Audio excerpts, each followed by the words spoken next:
New People's Army na nga ang matatawag natin sa ating mga kapulisan dahil maliban sa nagtatakip na mga mukha at hindi nagbibigay ng pagkakakilanlan ay walang puso pa ito at ganap-balang naglagay ng wanted signage dito mismo sa harap ng KOJC compound, gawaing hindi makatao at walang pusong gobyerno.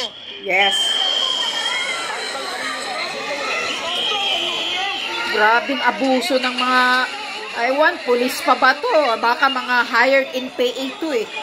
Ganito ang naging eksena sa harap ng Kingdom of Jesus Christ Religious Compound sa Davao City, kung saan di mapigilan ang hinagpis ng mga miyembro. Nanggugulo lang talaga sila, nanghaharas. Dahil sa ginawang paglagay ng wanted signage ng mga pulis sa harap mismo ng kanyang tinuturing na tahanan. Dito sa posting ito, balak ilagay ng kapulisan ang wanted signage sa harap mismo ng KOJC compound kung saan naroroon ang mga miyembro at misyonaryo ng Kingdom of Jesus Christ. Kung hindi ba naman sila walang puso, hindi nila sasadyain na maglagay ng wanted signage sa harap mismo ng mga miyembro at misyonaryo ni Pastor Polo Sikibuloy. Bandang alas 10 ng gabi nang pumarada ang dalawang mobile sa harap ng compound at base sa CCTV footage, sinimula ng mga lulang ito na ikabit ang poster sa isang poste kaya't hindi nakapagpigil ang mga nakasaksi na tumawid ng kalsada at pigilan ang mga walang pusong kapulisan. Hala. Walang puso at harap-harapang pababastos sa kapwa tao, ugaling komunista o NPA. Kapal ng mukha niya.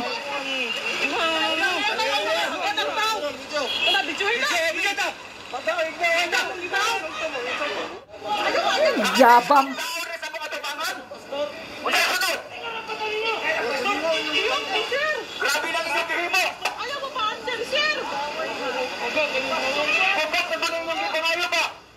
We will expose them kay mga NPA na, mga eskalawag o mga pakawala. Samantala, maliban sa patuloy na paglapastangan na ito ng kapulisan sa karapatang pantao, ay hindi pa rin tumitigil ang surveillance ng mga ito sa lahat ng sulok ng KOJC compound na maaari ng tawaging casing o pagmamanman dahil sa may masama itong balak.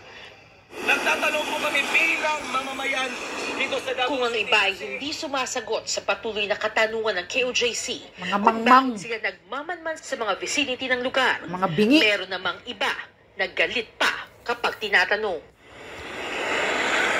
mga mayayabang. Itong pagsakay sa mga private vehicles. May private vehicle pa, walang plate number. Dahil dito masasabing questionable at kaduda-duda kung mga pulis nga ba ang mga ito o maaaring mga presong pinalaya upang magkunwaring pulis. Baka mga at preso. maggamit sa mga masasamang plano kay Pastor Polo Sikibuloy at sa buong Kingdom of Jesus Christ. Ang nakikita nyo ngayon sa aking likuran na isang private property sa harap mismo ng religious compound ng Kingdom of Jesus Christ dito sa Davao City. Ang malaking katanungan na kung totoo nga ang police visibility ang dahilan ng presensya ng kapulisan dito sa harap ng aming compound, bakit sila nasa loob ng private property at bakit nasa dilim at hindi lumalabas at nagtatakip ng mga muka? Isang malaking katanungan kung pulis pa nga ba ang mga nakauniforming ito na nasa ating harapan o mga NPA na nagkukunwaring alagad ng batas. Yeah. Mga NPA. Palaisipan din na walang mga pangalan. ang pagkakanlong ng mga kinatawa ng private property sa mga hindi nagpapakilala, nakatakip ang mukha at walang maipakitang mission order ng mga pulis na kung tunay na police visibility ang pakay ay hindi magtatago sa dilim at hindi papasok sa loob ng isang private property kapag lalapitan o tinatanong. Pangalan, huwag kayo matakot. Bakit po kayo takot magbigay ng pangalan? Bakit po takot magbigay ng ID? Ha? Ayon sa nakausap namin na kinatawan ng security sa lugar, nakikigamit lamang ng CR ang mga ito, pero iba ang sinasabi ng mga nakunang video. Kasabay rin ng pagbaklas ng signage, ay nakunan din sa akto ang pag-bad finger ng isang pulis sa mga tao.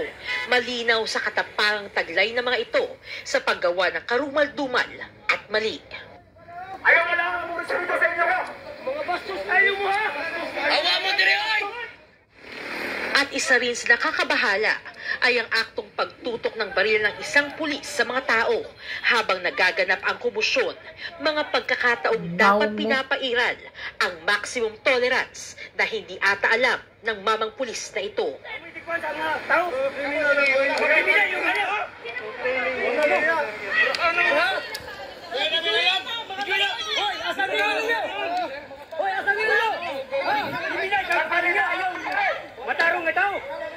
Ganito ang pagwawalang hiyang ginagawa ng kapulisan sa KOJC na nagpapatuloy at lalong lumalala. Pero sa kabila nito, nananatiling malakas at hindi susuko ang mga miyembro at misyonaryo nito hanggang makamit ang minimithi hustisya. Kaya nga, tingnan nyo, Senator Bato, yung mga matitino na senador, Senator Bongo, bakit wala ba kayong magawa na tulong sa mga panghaharas ng mga salot na mga pulis na to? Mga pulis pa ba to? Questionin nyo to. Ikaw, Senator Bato, general ka, galing ka sa hanay ng pulis, alam mo kung ano ang totoong batas. Questionin mo kung sino ang nag-utos sa kanila dito. Kailangan mo itong, kailangan mong tutulong dito. Kawawa, mga ordinaryong mga citizen to sila mga member ng KOJC. Wala naman dyan si Pastor Kibuloy Yung hinahanap nila, isang tao lang. Wala naman dyan Bakit 24 hours silang nanghaharas dyan? Ikaw, senador ka, Senador Bato. Tulungan mo sila, Questionin mo. Magpatawag ka ng investigasyon dito kung sinong nag-uutos dito. Kasi kung totoong pulis sila, kung police visibility yung ginagawa nila, bakit wala silang mga name tag? Walang mga plate number, tinatakpan nila ang plate number ng mga patrol car. Ayaw nilang magsalita, parang mga gagong mga tanga, mga bingi, mga pipi. Di ba nakakagalit yan? Hindi ba panghaharas yan? Ikaw, Senator Bato, kung para talaga kayo sa taong bayan ito sila, mga ordinaryong tao itong mga member of KOJC. Gumawa ka naman ng paraan. Ano ang maitulong mo dito sa panghaharas ng mga pulis na ito? Marami silang violation na ginagawa dito Labag sa batas. Alam mo, pulis ka, General Bato. Labag sa batas tong ginagawa nila. Hindi sila nagpakilala, wala silang mission order, wala silang nameplate, wala silang name tag. Hindi ba nakakagalit tong ginagawa nila? Tumulong ka naman. Inaasahan ka ng taong bayan. Yun lang yun. Panawagan sa iyo, Senator Bato. Kailangan gawan mo ng paraan. Magpatawag ka kay Marbil ng investigasyon. Panindigan mo. Kakampi ka sa taong bayan. Di naman masama yung ginagawa mo Pag gagawin mo yun Kung para ka talaga sa taong bayan, hindi ka para pang sarili lang.